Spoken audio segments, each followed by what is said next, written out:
Hello friends, मेरे digital classes में आप लोग का बहुत बहुत स्वागत करता हूं। तो यहाँ पे हम छत्तीसगढ़ जो है सामान्य अध्ययन के जो है एक मॉडल पेपर करने वाले हैं। ठीक है, मॉडल पेपर है, ये लगभग सभी एग्जाम के लिए काम आएगा, चाहे पीएससी की तैयारी कर रहे हैं, एसआई, पुलिस कांस्टेबल। ठीक है, पुलिस कांस्टेबल के साथ साथ आपके ईडीओ का भी जो वैकेंसी आ चुकी है 200 पोस्ट, उसके लिए काम आएगा। शिक्षक कर्मी भर्ती, मतलब सभी एग्जाम के लिए काम आएगा। सभी क्वेश्चन जो है आपके इम्पोर्टेंट है। साथ ही साथ इसमें एक्सप्लेन भी डाल दिया गया है, एक्सप्लेन भी डाला गया है ताकि जो है आप डाटा जो पढ़े रहेंगे वो वहाँ से भी क्वेश्चन आपसे पूछे तो मेंस वगैरह के लिए काम आएगा। ऐसा नहीं है कि वनडे एग्जाम के लिए, एग्जाम के लिए काम आएगा, सभी एग्जाम के लिए काम आएगा। और एक बहुत ही कम टाइम में एक तो आपका रिवीजन भी हो जाएगा। ठीक है, तो स्टार्ट करते हैं। पहला क्वेश्चन देखते हैं, छत्तीसगढ़ के प्रमुख पुरातत्ववेत्ता कौन है? तो ये आपका लोचन प्रसाद पांडे जी, शंकर तिवारी, जगन्नाथ प्रसाद भानु या माधवराव सप्रे। तो इसका आंसर हो जाएगा लोचन प्रसाद पांडे। ठीक है, तो ये हमारे छत्तीसगढ़ के प्रथम, ठीक है, प्रथम, जहाँ पे प्रथम पहला इस टाइप के जो क्वेश्चन होते हैं अपने आप में इंपॉर्टेंट होते हैं। तो ये प्रथम पुरातत्ववेत्ता कौन थे? तो लोचन प्रसाद पांडे जी हैं। ठीक है, इनको छत्तीसगढ़ के जो प्रथम, ठीक है, पुरातत्ववेत्ता के साथ इनको नाट्यकार भी कहा जाता है, लोचन प्रसाद पांडे जी की। इनकी जो रचना है, जो आपको याद रखना है, मेंस तक के पेपर में भी आया हुआ है। तो पहला है आपका कलिकाल। ठीक है, कलिकाल, इनकी कलिकाल और आपका भूतः मंडल। ठीक है, भूतः मंडल और कलिकाल इनकी जो प्रमुख रचना है, जो एग्जाम में बार बार आपके जो है पूछे गए हैं। ठीक है, तो इसको भी आपको याद रखना है। नेक्स्ट क्वेश्चन देखते हैं। चलिए एक्सप्लेन भी देख, एक्सप्लेन देखेंगे तो लोचन प्रसाद पांडे छत्तीसगढ़ के जो है प्रथम पुरातत्ववेत्ता थे। किरारी के जो काष्ठ स्तंभ, ठीक है, किरारी के जो काष्ठ स्तंभ तथा गुंजी के जो शिलालेख, इनकी प्रमुख पुरातत्व संबंधी निबंध है। ठीक, इसके बारे में हम गुप्त वंश में भी जो है बताया था, मैंने पढ़े थे, तो इसको आपको याद रखना है। नेक्स्ट क्वेश्चन देखते हैं। अगला क्वेश्चन चलिए देखते हैं, छत्तीसगढ़ के प्रथम इतिहासकार, याद रखिए छत्तीसगढ़ के प्रथम इतिहासकार कौन है? कवि गोपाल मिश्र जी, अंग्रेज अधिकारी जिस्म, बाबू रेवाराम या पंडित शशि। तो इसका आंसर हो जाएगा आपका बाबू रेवाराम।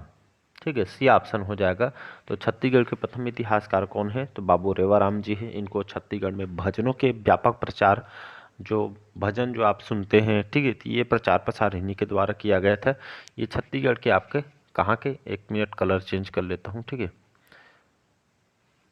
ये छत्तीसगढ़ के जो है रतनपुर के जो है रहने वाले हैं, जाने माने जो है हमारे छत्तीसगढ़ के कवि ही। कई बार इनसे mains, ITI principal, CGPSC pre, RTO, ठीक है, पटवारी वगैरह में यहाँ में क्वेश्चन कई बार यहाँ से पूछे। इनके ये छत्तीसगढ़ के प्रथम इतिहासकार इनको कहा जाता है। मैं कई बार मेरे सेशन में बताया हूँ जहाँ पे प्रथम, पहला, इस टाइप के जो क्वेश्चन होते हैं, क्वेश्चन अपने आप में इंपॉर्टेंट होते हैं। ठीक है, इनके जो संस्कृत में जो रचना है, गीता माधव, गंगा लहरी और सार रामायण। ठीक है, और इनके जो हिंदी में रचना है, जो बहुत बार पूछा गया है, ठीक है, इसको याद रखें। हिंदी में जो है विक्रम विलास, रत्न परीक्षा, कृष्णमाला, रावास्वमेघ, तारके है हंसी। ठीक है, तारके है हंसी है, तो इसको आपको याद रखना है, एग्जाम में क्वेश्चन बहुत बार पूछा गया है।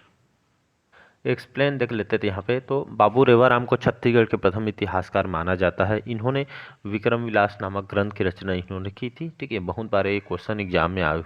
थर्ड क्वेश्चन देखते हैं, तीसरा नंबर, प्रागैतिहासिक से लेकर ऐतिहासिक काल तक के चित्रित शैलाश्रय कहाँ पे है? आपके सिंघनपुर, जो आपका रायगढ़ में है, रायगढ़ की पहाड़ी आपके सरगुजा में, चंद्रखुरी आपके रायपुर में, या कुटुम्बसर जो आपके बस्तर में है। तो इसका आंसर हो जाएगा आपका ए ऑप्शन हो जाएगा, सिंघनपुर। ठीक है, ये जो है आपका कहाँ पे है, कौन से जिला में? रायगढ़ में है। ठीक है, तो ये जो है प्रागैतिहासिक से लेकर ऐतिहासिक काल तक के जो है चित्रित शैलाश्रय जो है आपका सिंघनपुर के रायगढ़ में जो है मिलेगा। यहाँ पे जो है पाषाणकालीन शैल चित्रों के लिए भी बहुत ही ये आपका प्रसिद्ध है। इसके खोजकर्ता कौन है? ठीक है, तो एंडरसन, 1910 में इन्होंने, एंडरसन ने इसका खोजकर्ता है, 1910 में इन्होंने खोज की थी इससे जो है सिंघनपुर के गुफा के। यहाँ पे जो शैल चित्र प्राप्त हुए हैं, मानव के आखेट मुद्रा वाले जो है शैल चित्र, ठीक है, यहाँ पे अंकित है, ये जो है प्राप्त हुए हैं। ये जो है इसमें पूर्व महापाषाण काल, ये छत्तीसगढ़ के सबसे प्राचीनतम गुफा है, तो इसको भी याद रखना है। ठीक है जी, एक्सप्लेन देख लेते, तो एक्सप्लेन देख लेते हैं। छत्तीसगढ़ की जो प्राचीनतम जो है शैलाश्रय सिंघनपुर रायगढ़ जिले में स्थित है। यहाँ जो है प्रागैतिहासिक काल से लेकर ऐतिहासिक काल तक के जो है शैल चित्र प्राप्त होते हैं, इसको आपको याद। अगला क्वेश्चन है रायगढ़ के जो कबरा पहाड़, ठीक है, तो आप कबरा पहाड़ भी तो रायगढ़ में पढ़े होंगे, ठीक है, इनसे भी कई बार क्वेश्चन आया है। तो रायगढ़ के जो कबरा पहाड़ से किस युग के औजार प्राप्त हुए? पाषाण युग, मध्य युग, कांस्य युग या लौह युग? तो इसका आंसर हो जाएगा यहाँ पे, ठीक है, इसका आंसर हो जाएगा आपका ए ऑप्शन जो है करेक्ट आंसर हो जाएगा पाषाण युग के, ठीक है। तो रायगढ़ के जो कबरा पहाड़ तो सुने होंगे, कबरा पहाड़ की गुफा, ठीक है, तो यहाँ पे जो है किस युग के जो है औजार प्राप्त हुए? तो पाषाण युग के जो है यहाँ से प्राप्त हुए हैं। और यहाँ पे जो जो शैल चित्र जो प्राप्त हुए हैं, पंक्तिबद्ध मानव समूह के जो सीढ़ी नुमा आकृति यहाँ से प्राप्त हुए हैं, जाके सर्वाधिक शैल चित्र इसी गुफा में जो है पाया गया है, ठीक है, सर्वाधिक शैल गुफा इसी जो है गुफा में पाया गया है, ठीक है। और साथ ही साथ प्रागैतिहासिक शैल चित्र भी यहाँ से प्राप्त हुए, साथ ही साथ बोतलदा की गुफा और बसना, टिप्पा खोल, उंगना, बेनीपाट जैसी गुफाएं यहाँ पे जो है रायगढ़ में आपका स्थित है। एक्सप्लेन देख लेते हैं। तो रायगढ़ के जो कबरा पहाड़ से पूर्व तथा पाषाण तथा उत्तर पाषाणकालीन जो है औजार यहाँ से जो है मिले हुए हैं। चलिए पांचवा क्वेश्चन देखते हैं। छत्तीसगढ़ के निम्नलिखित स्थानों में से पाषाण युग के औजार प्राप्त हुए हैं, ठीक है। पहला धनपुर जिला बिलासपुर, अर्जुनी जिला दुर्ग, सिंघनपुर जिला आपके रायगढ़, या चौथा है कबरा पहाड़ जिला आपके रायगढ़, ठीक है। तो पाषाण युग के कालक्रम जैसे पूर्व पाषाण काल युग, मध्य पाषाण युग, उत्तर पाषाण युग तथा जो है नव पाषाण युग के अनुसार इन स्थानों से प्राप्त औजारों के क्रम निम्न कूट के आधार पर जो है निर्धारित करने हैं, ठीक है। तो इसको यहाँ पे जमाना है। तो यहाँ पे इसका जो आंसर हो जाएगा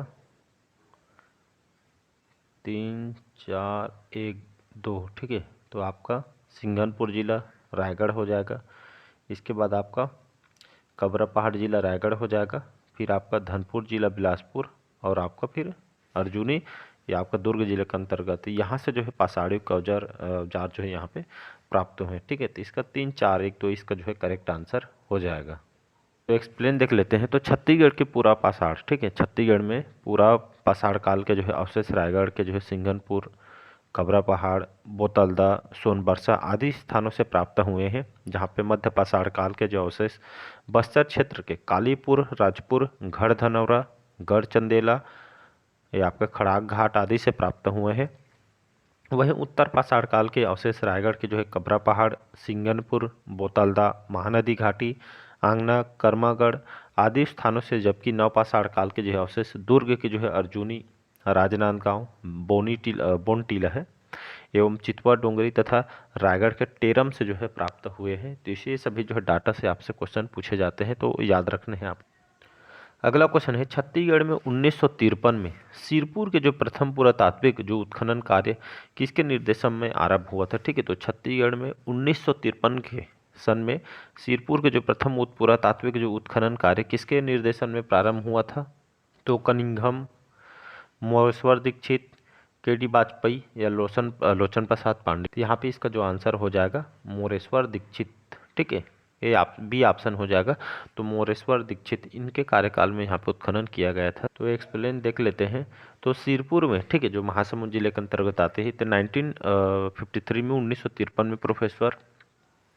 प्रोफेसर है मोरेश्वर गंगाधर दीक्षित, इनके निर्देशन में जो है पुरातात्विक खनन का जो कार्य यहाँ पे प्रारंभ हुआ था।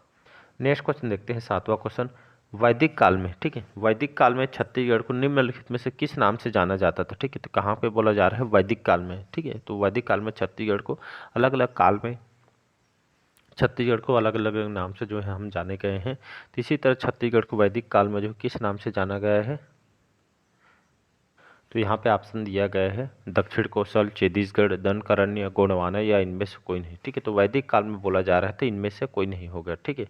तो मैंने बताया था ऋग्वैदिक काल और उत्तर वैदिक काल में बताया था, ठीक है। तो यहाँ पे जो है इनमें से कोई नहीं होगा। एक्सप्लेन देख लेते हैं। तो एक्सप्लेन में देखेंगे तो ऋग्वैदिक कालीन साहित्य में छत्तीसगढ़ का वर्णन प्राप्त नहीं है, ठीक है। तो मैंने बताया था तो ऋग्वैदिक और उत्तर वैदिक काल में अब पढ़ेंगे, ठीक है। तो ऋग्वैदिक में अगर देखेंगे तो इस काल में जो है साहित्य में छत्तीसगढ़ का वर्णन प्राप्त नहीं है, ठीक, मतलब छत्तीसगढ़ का उल्लेख ऋग्वैदिक काल में नहीं हुआ है, ठीक, इसको आपको याद रखना है। और वहीं उत्तर वैदिक काल, अब उत्तर वैदिक काल में अगर आप पढ़ेंगे, ठीक है, तो साहित्य में जो है नर्मदा नदी को रेवा के नाम से जाना गया है। कहने का मतलब ये है कि उत्तर वैदिक काल में जो है छत्तीसगढ़ का वर्णन यहाँ पे मिलता है, ठीक है, डायरेक्ट बता रहा हूँ आपको। अगला क्वेश्चन देखते हैं। दशरथ की जो पत्नी ठीक है। ये मतलब जो है भगवान राम के जो पिता थे दशरथ, उनकी माता जो थी भगवान राम की कौशल्या। तो दशरथ की पत्नी जो है कौशल्या के पिता का नाम क्या था? भानुमंत, जनक, परशुराम या वाल्मीकि? तो उनके जो नाना थे भगवान राम जी के, ये उनके थे नाम थे भानुमंत थे। ठीक है, इसको आपको याद रखना है। एक्सप्लेन देख लेते हैं। तो दक्षिण कौशल के जो शासक भानुमंत के पुत्र का नाम था कौशल्या था, जिसका विवाह अयोध्या के शासक दशरथ से इनका जो विवाह हुआ था। लेकिन उनके जो राम जी भगवान राम जी के नाना थे, उनके जो कोई पुत्र नहीं थे। तो जो है भगवान राम के जो पिता थे दशरथ को जो है राजपाट वगैरह उनको सौंप दिए थे। अगला क्वेश्चन देखते हैं, 9वां क्वेश्चन। वाल्मीकि रामायण के अनुसार राम ने दक्षिण कौशल राज्य किसे दिया गया था? ठीक है, तो वाल्मीकि जी ने रामायण के अनुसार राम ने जो है दक्षिण कौशल का राज्य किसे दिया गया था? तो यहाँ पे मैं बताया था जब मैं प्राचीन इतिहास पढ़ रहा था, तो ये आपका कुश को दिया था। ठीक है, यहाँ पे लव दिया है तो यहाँ पे आपका कुश हो जाएगा। ठीक है, तो कुश को इन्होंने यहाँ पे दक्षिण कौशल राज्यों को इनको जो है अंतिम समय में सौंप दिए थे। तो एक्सप्लेन देख लेते हैं। तो वाल्मीकि रामायण के अनुसार भगवान राम ने दक्षिण कौशल को जो क्षेत्र है अपने छोटे जो बेटे थे उसको इन्होंने दिया गया था। तो इसको आपको याद रखना है।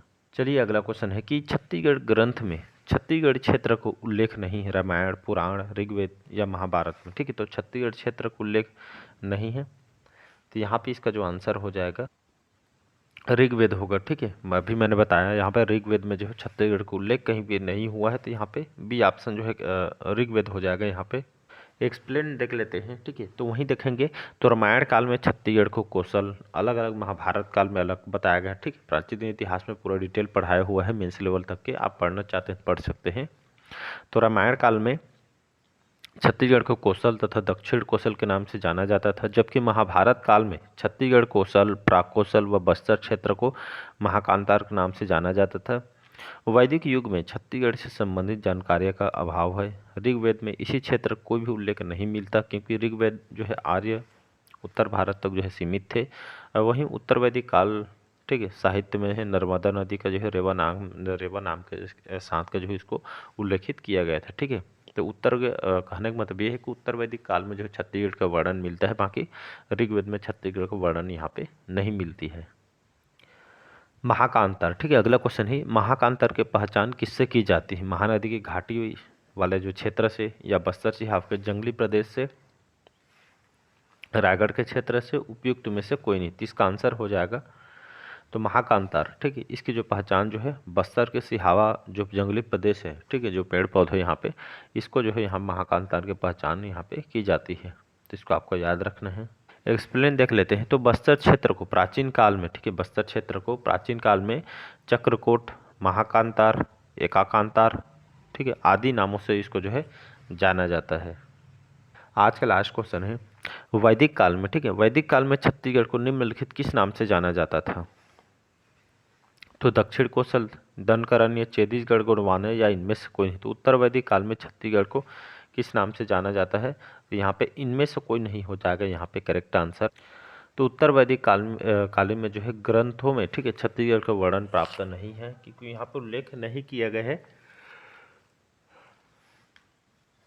वहाँ पे जो है छत्तीसगढ़ का वर्णन वहाँ पे मिलता है, तो इसको आपको याद रख। चलिए बाकी का जो क्वेश्चन हम अगले पार्ट में क्वेश्चन को कवर करेंगे। कैसे लगा सेशन कमेंट बॉक्स में कमेंट करके ज़रूर बताइएगा।